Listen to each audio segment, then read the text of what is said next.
up, kinfolk? It's RJ Young. I am not on a step mill. Considering the like and subscribe button because I upload a video every single day.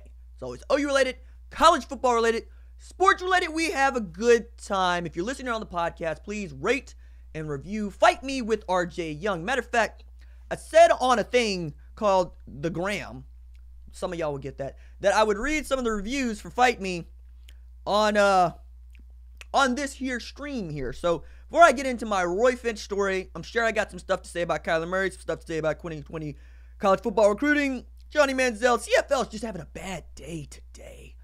And I got takes on takes for lots of different issues and things because, well, I'm a well-rounded individual. We're not going to get into politics here today. But let's start with some ratings and reviewings because I said I would read them, you know. Most of these are really positive. Like, I'm just going to read a couple of my favorites because I'm the dude that goes through his podcast, rates and reviews, and, like, reads them. RJ the GOAT, Boilermakers Forever. That's very cool. I already love RJ's videos. Now we can get podcasts. I love this. Can't wait for more. Yay. If you're an OU fan, you want to listen to RJ. He does a great job of telling you everything you need to know. That's cool. That's Baker won the Heisman. He did. I like the pun. Greatest podcast on iTunes. That's written by my mama. RJ's Oklahoma Sooner sports love is all through his work here. It's funny, interesting, bringing perspective to a lot of actions. Could it be the same reason that they haven't fired Mike Stoops? That's dated March 2nd, 2018. Let me look at some not so positive stuff because, you know, critics and whatnot. The reason that people hate critics that are creators is because it takes a lot of time and effort to create stuff and to make it work and to make it good. And you're always going to be unhappy with it if you're the person doing the making. As a matter of fact, you're watching a live stream or you're listening to the replay of a live stream. There's a lot of buttons and a lot of encoding and a lot of stuff that I had to learn to do on the fly when we started out literally going like this. Okay? This was what we were doing. This is how we got started on this here channel. And it was folks that pitched in early on from the channel community, folks watching it like you who were like, yo, you need some better equipment. And I was like, I'm broke. And it was like, I got you. So now we're here, right? And now I'm trying to do better and put out more videos and more content. And some people are happy about it. Some people are not so happy about it. This dude says, good content. However, bro, sometimes you can be too extra. You make it hard to listen because your voice is so annoying. Love to see a black man doing his thing, though. I don't even know how to take that for a number of different reasons. I mean, race aside, a lot of people watch this channel and listen to what I have to say on the radio and on the podcast precisely because I'm extra. Like, people want to lump me in with something like half Ryan Russillo, half Stephen A. Smith, and I'll take it because anybody that's listening to you that has positive things to say about what you're doing, you're going to take that. Matter of fact, many of you know that I manage manic depression. And last weekend, I had a really bad weekend. And a lot of folks responded to a video that I made basically to that point. I try to be creative about this stuff. I try to let everybody know that, you know, mental health is a really huge concern, particularly among the YouTube community. We won't get into that because there's plenty of videos of YouTubers talking about what their issues are. But I made this video. It's like 30 seconds. Just trying to give some people some reason to adopt the stance that mental health is something we all deal with, whether it's somebody that we know or us ourselves, right? And we've seen it play out and we're getting better about it. But the responses that I got were just so great. I've saved a bunch of them. I'm going to do something with them very soon. It's like a review on Twitter. And I just wanted to point that out. But like being extra, I don't know that I can stop being extra. I don't think that's something I can change about myself. I'm just an energetic kind of dude when this lens is staring back at me. I really just do love to read and just kind of be cool. But, you know, some folks, they want it the way that they want it. And the way that they want it on this channel is RJ yelling at them for the most part. Nobody really wants to hear this from RJ. See, you don't even know what I just said. What else you got in here? I know somebody's going to make some sort of gesture about me snorting into the microphone. Missing the fact that the sound is now great and you can hear me snorting into the microphone. Yes, sir. My guy knows his stuff. Crimson and Cream expert. Appreciate that. Not on a step mill. I like it. Love RJ. Great takes. Down to earth and relates well with everyone he talks with. Always looking forward to the next one. I appreciate that. That's very cool. Let's see. Let's look at a not so great one. This man is on fire. Oh, very, very, very cool. All right, thank you. Because like the average number, like the average review is like 4.5, so you know that somebody in here. Oh, here we go. Volume problems. Y'all remember this. Great content, great guy that cares about his work, talks about what people want to hear, but man, does he yell a lot. You think you'll have your volume at a proper level, and then all of a sudden he's yelling in the mic, making my ears bleed. I don't know how to change that. I wish there was something I could do to modulate the volume of my voice, but I don't care. Volume problems. Great guy, cares about his work, talks about what people want to hear, but man, does he yell a lot. Yep. Can't take the volume issues. Not sure if it's a technical thing or the voice volume level changing drastically. I listen to podcasts over long hours on the road, and I'm worried the sudden blaring bursts are going to blow out my speakers. I'm going to blow out your speakers? Really?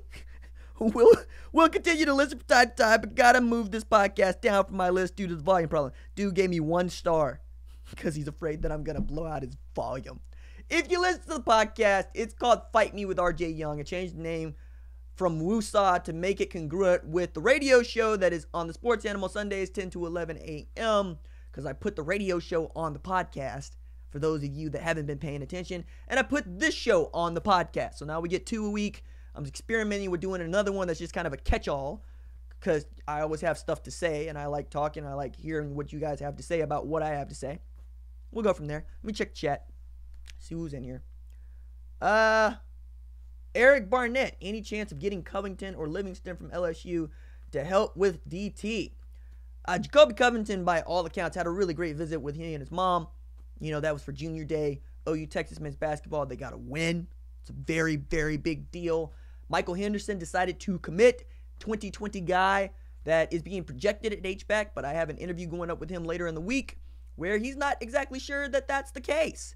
And if you follow me on the Twitters, you'll see that I posted a video of Michael pulling 365 pounds from the ground in a full clean. I called it a power clean. The well-actually guys tried to tell me that it wasn't a power clean. Point is, a child pulled 365 pounds up from the ground and caught it in midair. Let's not get caught up in the particulars of what the exercise is called and go back to a child pulled 365 pounds up from the ground and caught it in the air. Michael Henderson, whatever he decides he's going to do at Oklahoma, I'm excited to see what that is, because that dude's just a football player, plain and simple. Jacoby Covington, Seguro cornerback, plays opposite Kelee Ringo, who is a 5-star cornerback, one of the most highly sought after kids in this class. You feel good about Alex Grinch going after both of those guys. If you get one, you got to call it good. You would not necessarily think that they're going to stop at 3 cornerbacks. You got 3 committed right now, but we'll see what happens on that front. I think DGW sticks forever. I don't think that kid's going anywhere. Jalen Huff, we'll see. Jacoby Covington gets into the boat, we'll see. A number of different ways to look at this, but with Michael Henderson committed and with Jacoby Covington on the horizon, having had a good trip, it's a successful junior day, man. And it's going to get to be better as you get towards spring game in April. So now you got junior day in January, junior day in February. You got spring game in April. And then you'll have Champ U Barbecue in July heading into the season. You're in a good spot if you're Oklahoma. You got a top 5 recruiting class very early to say that, but the rankings are what the rankings are, and the 24 composite is pretty good if you're Oklahoma. Kirk Perez. I'm good with you, man. No problems here. I appreciate you. Love your passion. That's Darren Morgan. Kirk says, I don't call it yelling. I call it passionate. A little turn up, RJ. Oklahoma, we talking. Yep. Any good-looking DTs in the transfer portal, JUCO transfer portal to help this year? That's everybody's $1 million question, dude. And if I had something to tell you, I would tell you. But as of right now, no. They're spoken for. You know, I'm sure that somebody's going to shake loose because people always do, right? But as of today, February 27th, 2019, nah, man, you got what you got. And honestly, there's no sense in worrying about it right now. If we get to the spring game and we see the offensive line that is a bunch of pups plus Creed Humphrey blowing the defensive line off the ball, one defensive tackle ain't going to help you. Getting one more defensive tackle to come to Oklahoma ain't going to stop them from getting blown off the ball if they're getting blown off the ball in the spring game. Okay?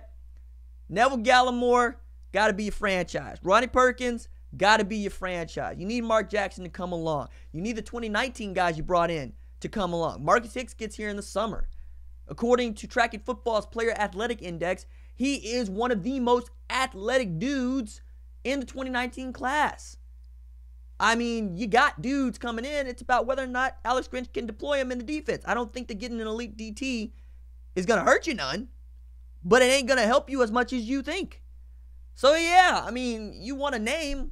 I'm sure that I could go in there at the ether and pull out a name, but I'm not going to do that because I'd be lying to you about how likely that person is to end up at Oklahoma. And now that it seems that Oklahoma cannot pick up an offensive line grad transfer to save their life, people are going to get real mad when Bill Bedenbaugh turns a bunch of pups into another all-world offensive line because that's all he's been doing. Seems like we had these questions for the last couple of years about whether or not Bill Bedenbaugh is going to be able to do a job. We didn't know who's going to play tackle. And when Cody Ford was being talked about as a right tackle, having never played the position before, we were like, oh, Lord. And then you asked about Tremonda Moore, and Bill Bedenbaugh basically laughed at people. Turned out Tremonda Moore didn't stick because he got kicked off the team before the season's over. You know, just let Bill Bedenbaugh do his thing on the offensive line front. And on the defensive line front, let's see if Calvin Thibodeau is that dude. Okay? It's his line now. There's no Ruffin McNeil at defensive tackles. It's Calvin Thibodeau's line now. And that's what he was brought in to do. Not just recruit, coach him up. And with Ronnie Perkins, he hit. Okay? Let's just wait and see. Maybe Michael Thompson moves back to the other side, and then you get to call that dude a grad transfer. I'm joking, but you get where I'm going with that. Hey, mama. Steelboy, in the spring game, the primary focus will be defense. Hopefully, Alex Grinch's schemes take us back to the early 2000s. I mean, that'll be your primary focus, bro. I don't know that it's going to be everybody's primary focus because there's this dude named Jalen with the last name Hurts that a lot of people want to see throw the rock around. I was getting into a debate with my buddy over at College Football Nerds about what Jalen Hurts is going to do when he gets to Oklahoma.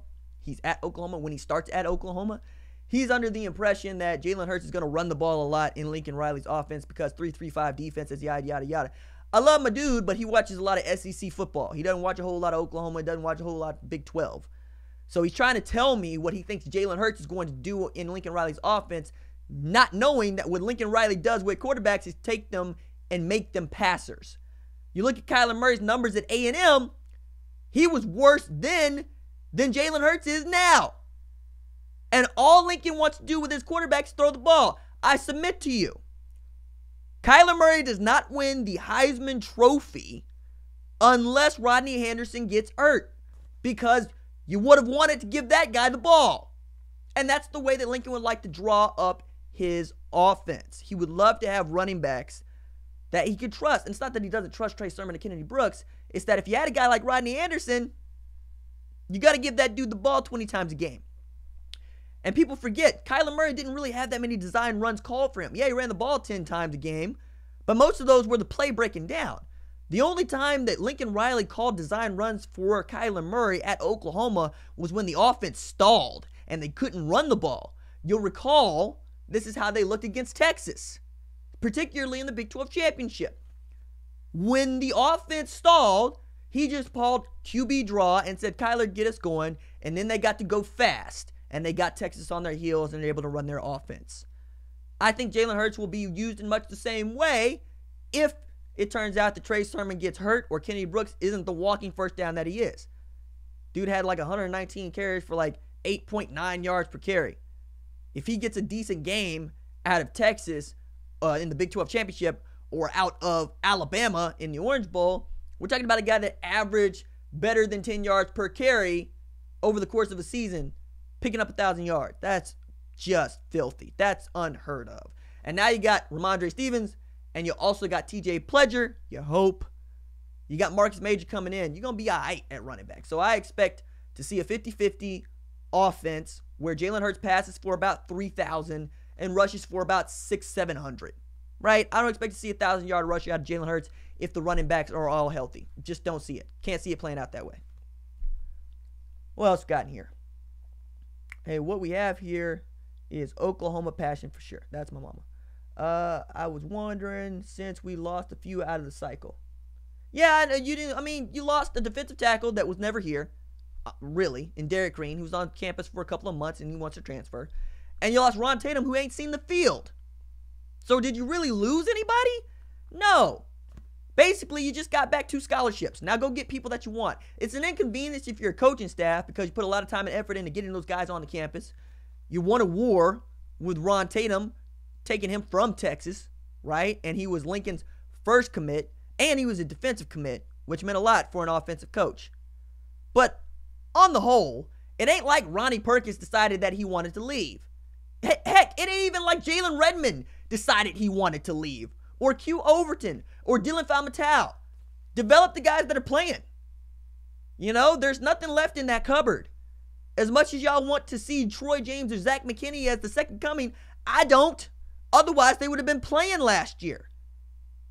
You really have to develop what is there. That's Alex Grinch's job. Develop what you have. If you want to run a different scheme, run a different scheme.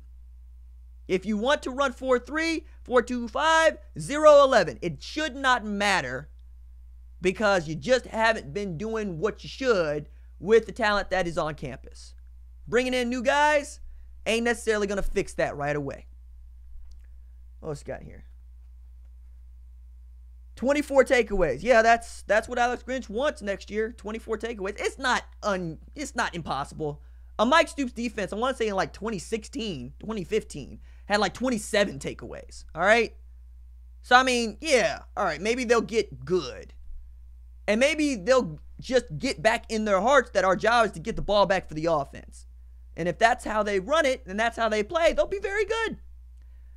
What I hear about what they're going to run, they're going to have to be very fast and very technically sound to beat offensive lines because they're going to be smaller up front than most other folks are.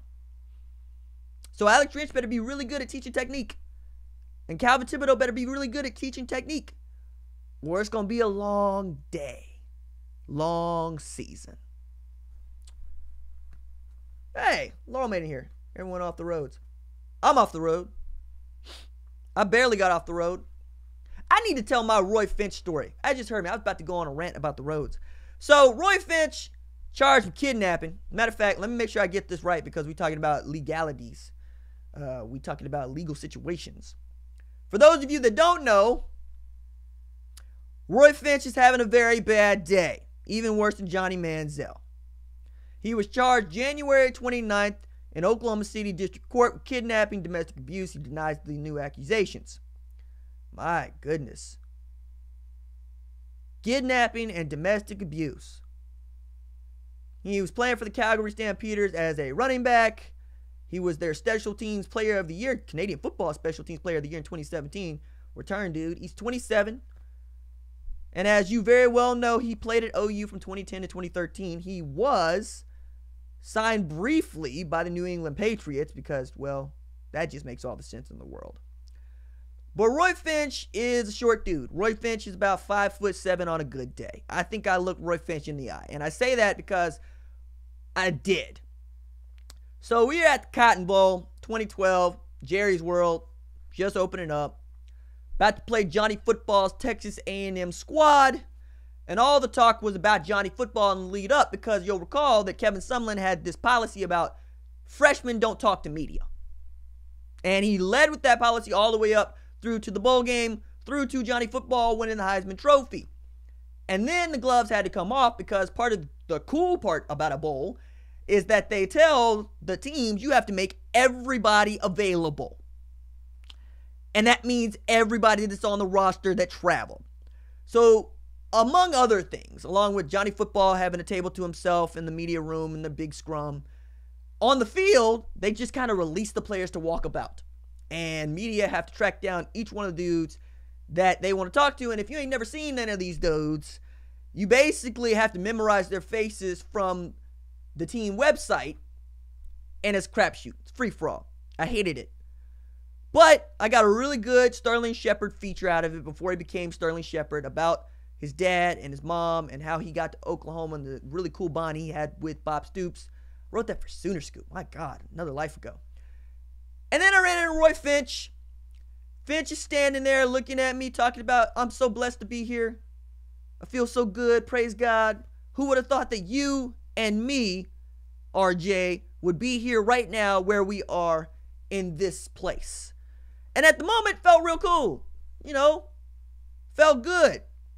You know, I got this up-and-coming college football player who ain't getting nearly enough touches because he's in the doghouse, but we digress.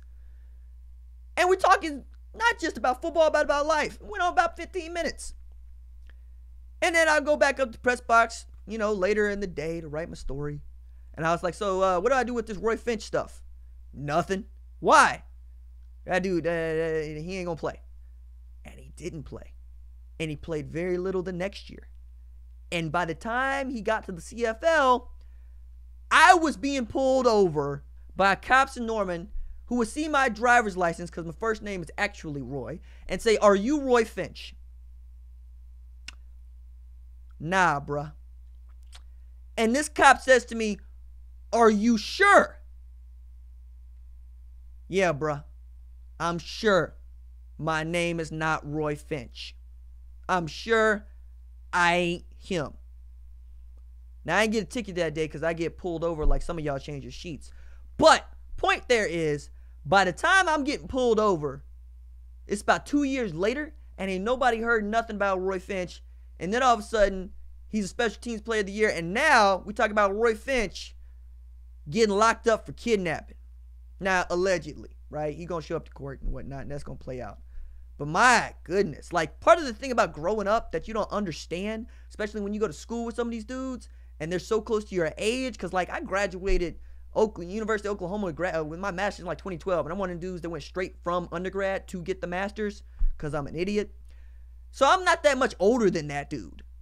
And then you heard me read it before. Roy Finch is 27. I turned 32 this year. Ain't that big a difference. So to think about that is just to be weirded out. And yeah, to feel quite blessed. But for somebody's good graces, there go I. Check the chat. My mama and Laurel just connecting in here. It's a beautiful thing. Rich Castle. Yeah, we laid an egg on that one. You know, I'm sure. That game was awful. We lost like 41-14. Talking about Cotton Bowl 2012. Yeah, man. I remember. Let's see. Slick Rick, what you got? Slick Rick. Oh, girls, I'm trying to talk. Some people got that reference. Some people did not. Who do you think will have an impact of our freshman wideouts? Well, you got Trajan Bridges, 5-star. You got Theo Weiss, 5-star. You got Jaden Hazelwood, 5-star. It's not going out on a limb to say all of them. And that's going to create quite the controversy in the wide receiver core. Dennis Simmons is going to have some divas. I'm telling y'all getting mad now about the transfer portal. You know, the half empty look at this is who ain't going to be around next year. You know? And I don't think it's going to necessarily be the freshman wideouts. You know what I mean? You saw A.D. Miller just take his grad transfer to Illinois, and we were talking about that dude as an it guy a couple years ago, even over spring ball, right? Looked the part, played the part. Matter of fact, my man Steve Bullard reminded me that Derek Woods played at the University of Oklahoma. Yo, talk about a dude that we were talking about that at lunch. I thought it was Deron Neal he was talking about. No. Y'all remember that.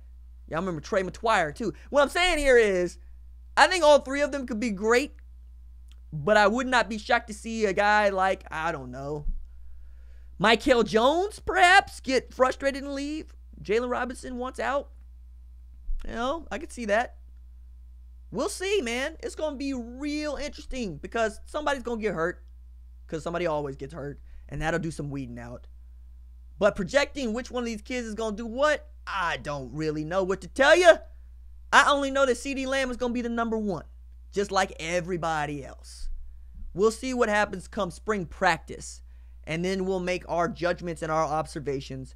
And then I'll hear something over the summer, and then I'll make some more judgment and observations. And then I'll hear something during preseason camp, and I'll make some more judgments and observations. And then I'll watch the games like you watch the games, and we'll know for sure what is going on. It's the way this thing goes, man. Let's keep it real. What else got in here? All right, Kirk, deuces. I kind of had a feeling A&M would win because Johnny Manziel, but I was hoping we'd make it close, like 38-31, something like that. Man, I mean, you can hope in one hand. If y'all ain't heard that one, then I'm sorry about you. What else did I want to get into? Oh, here we go. The first woman to ever sign a Division I national letter of intent. Or not a national letter of intent. A national letter of intent. Excuse me. Tony Harris was offered a scholarship January 2018 to play football at Bethany, which ain't necessarily the big deal that y'all think it is. I got offered to play at Bethany. It's NAIA in Kansas where it's like 0 and like 2 feet of snow. She didn't take that scholarship offer. She took the one to Central Methodist. 5'7", 164-pound safety. She's the first woman to sign a national letter of intent that is a non-kicker. And she playing safety. So she's either a ball hawk or she coming downhill like Steve Atwater. In any case, I'd watch her play. I'd probably watch a few snaps and then make a judgment like the rest of y'all, but I'd watch her play. What else we got in here? She's coming out of East Los Angeles College in California, where she played the past 2 seasons. JUCO ball. Man, I love me some. You got a woman that played JUCO ball that end up as, man, she grinded. I like it. That ain't no easy win. That's what's up. Nah, I mean, a lot of y'all don't care, but I care. I like good football stories. We got a lot of bad football stories. Randy Gregory, bad football story. Johnny Manziel, bad football story. Roy Finch, bad football story. Le'Veon Bell, bad football story. Antonio Brown, bad football story. Kyler Murray's height, bad football story. I can keep going. Y'all gonna get mad because I want to talk about a woman signing a national letter of intent. Kick rocks. You know, I'm excited about that. And I'm also very, very, very... Royce White is going to...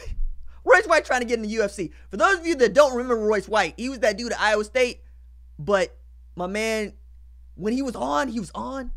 He's an outstanding passing center. A lot of people liked him. I liked his game. I enjoyed watching his game. All of a sudden, he thinks he can fight now. I don't like that one bit. He released a book on Wednesday called MMA times NBA, a critique of modern sport in America.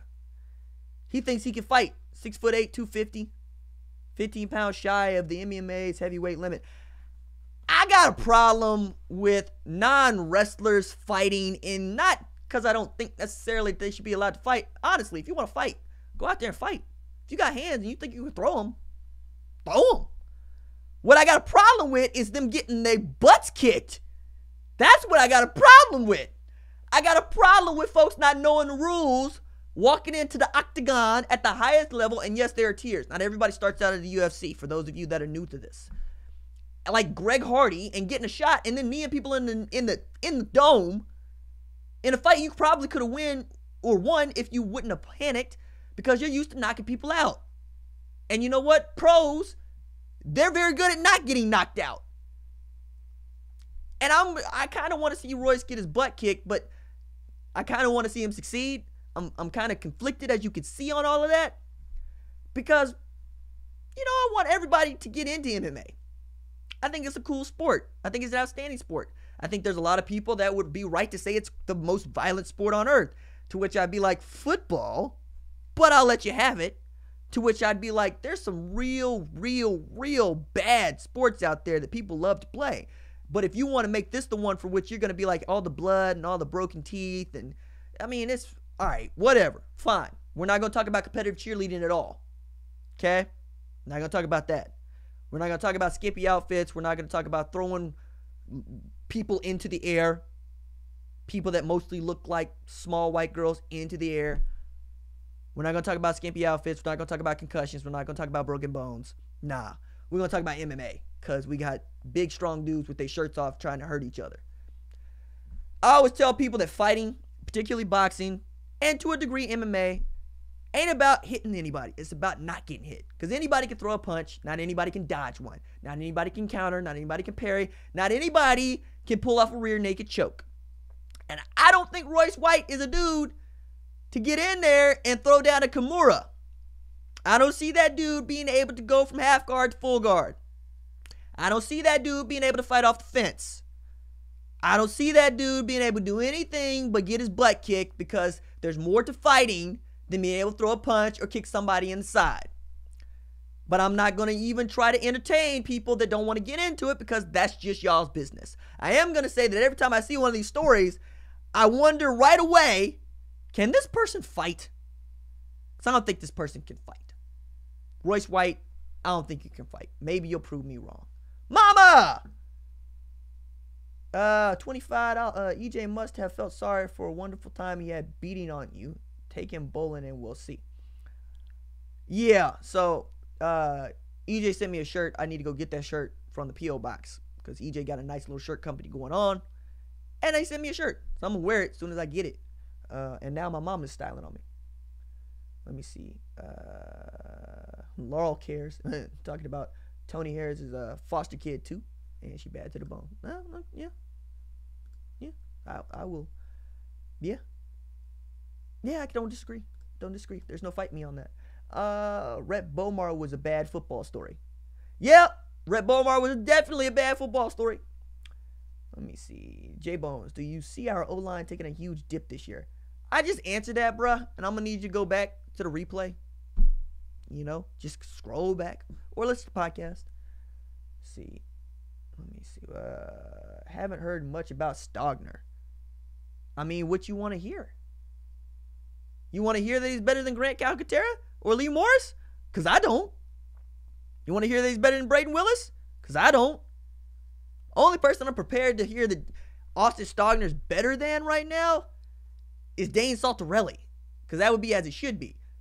But if you got Austin Stogner coming in here usurping Grant Calcaterra and Lee Morris, he needs to be ungodly or they got real bad real quick. And it's usually the second. The former, not the latter. I ain't worried about tight end. I'm not worried about Austin Stogner. I'm not worried about the offense. Why are you worried about the offense? Should nobody who supports Oklahoma football be worried about the offense in any regard? Not offensive line, not tight end, not wide receiver, not running back. Sure enough, not quarterback. You got back-to-back Heisman. I'm telling you, man, the college football ego and the psyche of that glass half empty joy. When you got a full glass. Like, defense I get. Because defense was actually bad. Actual one of the worst, if not the worst defense in the Power 5. Cool. Let's go after defensive line. I'll take those. Let's go after safety play. I'll take that. Let's go after corner play. I'm going to tell you slow your roll on linebacker play. Point here is, there's lots of things to pick on. The offense ain't it. Matter of fact, nobody said anything about how good special teams was last year. Yeah. You remember that? Remember when it was like, special teams is garbage? And then Lincoln was like, I know. And I brought in this dude named Shane Beamer to help us fix that. And then it got fixed.